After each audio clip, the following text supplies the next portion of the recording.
जेते तीर्थधन भ्रमण करुथा शेष तीर्थ तोर मशाणी भूई जेते होमयज्ञ समिध जालुथा निजे जलिजिबु जलिले जुई।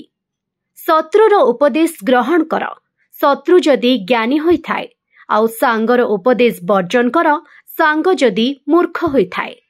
मोह माया बहुत खराब ना दिए भलरे रहिबाकू ना दिए भूलिबाकू। शांति केवल निज भितरे खोजिले मिलिब अन्यठारु आशा करिब जदि केवल टेंशन ही मिलिब। समुद्र रे जेते भी चीनी मिसाओ ताहा केबे मिठा होई जिवो नाही। सेहिपरि स्वार्थपर लोकंकु तुमे जेते आदर कले भी सी केबे भी निजर होई जिवो नाही। जीवन रे सुख शांति रे रहिबाकू हेले दुईटी शक्तिर निहाती आवश्यक। गोटे हेला सहिबा शक्ति और अन्यटी हेला बुझिबा शक्ति। एहाकु जे पाइछि से सुख शांति रे रहिछि।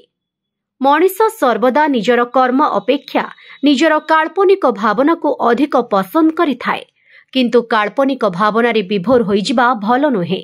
काहेकि ना भाव प्रवणता ही सदा सर्वदा विपद को डाकी आनी थाए। जीवन रो प्रत्येक मुहूर्त को खुशी रे बंचिबा को चेष्टा करंतु। काहेकि ना प्रतिदिन संध्यारे केवल सूर्य अस्त हुए नाही बरं समस्तंक जीवन रो बहुमूल्य दिनटीए भी शेष होइथाए। पूर्वा पूर्व कर्मफल अनुसारे मिली थाए जे संस्कार कुजन सुजन जन्म लभन्ते गढ़न्ते निज संसार।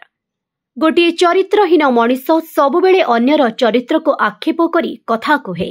काहेकि ना से निजे जहा अन्य को सेया भावी निज कदर्य भावनार निकितिरे तुले थाए। जेउ कथा हृदय रे अछि ताकु कहिबा पाई साहस करंतु। ता सह जेउ कथा अन्यर हृदय रे अछि ताकु बुझिबा पाई प्रयास करंतु।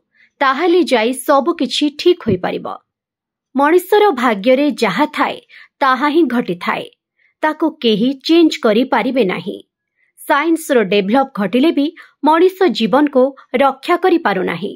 मनुष्य जेते दिन पाई ए धरा पृष्ठ को आसीछि सेतिकी दिन तार लीला खेल करी पुणी फेरी जीव।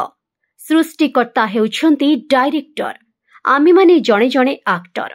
तेणु प्रतिदिन सकाळु प्रभुको समर्पण भावनारे निजको समर्पी दिया जेपरी आज दिनर एक्टिंग सुंदरतारे भरी जाओ। शुभ सकाळ। जय श्री कृष्ण। दिनटी आपणकर मंगलमय हेउ।